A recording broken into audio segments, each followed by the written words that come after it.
जो आदमी तुम्हारी निंदा कर रहा। सुनो, भक्तमाल में पूज्य श्री नाभादास जी ने एक बात कही, बड़ी प्यारी कही। आहा, छोटे बच्चे होते हैं तो छोटे बच्चों का मल माताएं अपने हाथ से साफ करती हैं। हाँ जी या ना जी? बोलो। छोटे छोटे बच्चों का मल माताएं अपने हाथ से साफ करती हैं, उन्हें घृणा नहीं होती है। क्यों? क्योंकि बच्चा हमारा है, सुंदर दिखेगा, स्वस्थ रहेगा, बढ़िया दिखेगा, लोग उसको खिलाएंगे। इसलिए छोटे बच्चे का मल जिस प्रकार माताएं हाथ से साफ करती हैं, उसी प्रकार निंदा करने वाला व्यक्ति तुम्हारी कमियों को अपनी जीभ से साफ करता है। हाँ, ये हम नहीं कह रहे, भक्तमाल के ग्रंथ में ये वर्णन आया है। उसी प्रकार निंदा करने वाला व्यक्ति जीभ से तुम्हारी कमियों को साफ करता है। इसलिए हमारी एक हाथ जोड़कर प्रार्थना है, कोई तुम्हें भला बुरा कहे ना, टेंशन में मत रहा करो। तुम टेंशन लेने थोड़ी आए हो, टेंशन हमसे लोग पूछते, गुरुजी आप दिन भर हंसते रहते, इतनी बातें चलती, इतने प्रपंच चलते, फिर भी हंसते रहते। हम जहाँ जाते वहाँ नई लड़ाई लड़ते, कहीं संस्कृति के लिए लड़ रहे हैं, कहीं हिंदुत्व के लिए लड़ रहे हैं, देश में भी लड़ रहे हैं, विदेश में भी लड़ रहे हैं, रोज ही लड़ रहे हैं। लोग हमसे पूछते आप हंसते क्यों रहते? हमने कहा हम टेंशन लेने थोड़ी आए हैं, हम तो टोपी वालों को टेंशन देने आए हैं। आओ आओ आओ। अच्छा, एक और सुन लो, हम सुधरेंगे नहीं। हाँ, अपन को क्या दिक्कत है? देखो, हम किसी का नाम नहीं लेते, हमने टोपी वाला का, और टोपी तो कल हम भी लगा के आ सकते हैं, क्रिकेट वाली। अब तुम गलत समझ गए होगे, तुम दाढ़ी वाले समझ गए होगे, ऊ वाले। ये तुम लोगों की नजर का खेल है ना, हम गलत बोलते ही नहीं, कभी नहीं बोलते। क्यों बोलना गलत? तो हम प्रार्थना आपको करें, कोई निंदा करे तो आप प्रति उत्तर मत दो, आप टेंशन मत लो। हनुमान जी से सीखो, न जाने क्या क्या रावण ने कहा, लंका में लोगों ने क्या क्या कहा, पर धन्य है हनुमान जी। अरे हनुमान जी को तो बीच यात्रा में कहा रुक जाओ, ठहर जाओ, आराम कर लो, पर हनुमान जी से सीखो।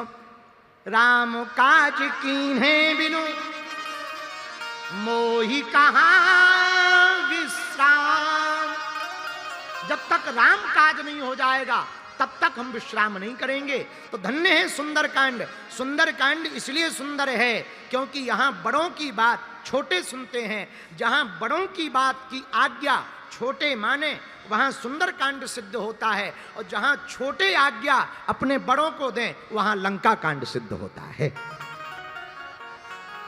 हनुमान जी महाराज जामवंत जी से पूछते क्या करना है, तब जामवंत जी कहते जो कल हमने कहा, इतना करूं तात तुम जाई, सीतें देखी कहाँ सूर्या।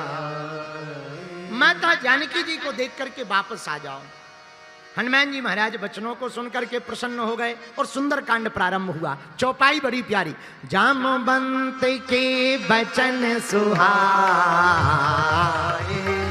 सुनि हनुमंत हृदय अति भाए।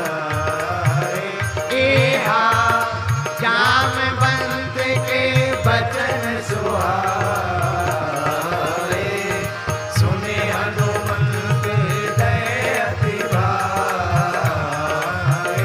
एहा तब लगी मोहि पर क्यों तुम भाई, शहीदों के कंद फूल फल खाई। श्री राम जय राम जय जय राम, श्री राम जय जय राम। जामवंत के वचन सुहाई, सुनि हनुमंत हृदय अति भाई। और तभी लगी मोहि पर क्यों तुम भाई, शहीदों के कंद मूल फल खाई। और हनुमान जी बोले जब लगी आवो सीतें देखी। सुनो, हम लंका जा रहे हैं, आप लोग यहीं पर बैठ करके फल खाओ। तो जामवंत जी के वचनों को सुनकर हनुमान जी लंका जा रहे और कहे क्या रहे, आप लोग यहीं बैठो फल खाओ। तो किसी ने कहा कि हमें तो टेंशन है, तुम वापस आओगे कि नहीं आओगे, हम फल खाते ही रह जाएं। हनुमान जी बोले टेंशन मत लो, हम राम काज करने जा रहे हैं और राम काज का फल तो मीठा ही होता है, तो मीठे मीठे फल खाओ, हम जा रहे हैं। और हम आएंगे कब? बोले सीता ही देखी, हम जानकी माता को देख करके ही आएंगे। जामवंत जी बोले देख के ही आना, कहीं विस्फोट मत कराना। ऑपरेशन सिंदूर का प्रचलन तो हनुमान जी ने ही शुरू किया है। ऑपरेशन सिंदूर जो हुआ वो हमारे बजरंगबली का ही फर्स्ट ट्रायल है। उन्होंने ही लंका में घुस करके रावण के यहाँ पर धूम धड़ाका किया था, उसी का वर्तमान में ऑपरेशन सिंदूर के तहत देखने को मिला है।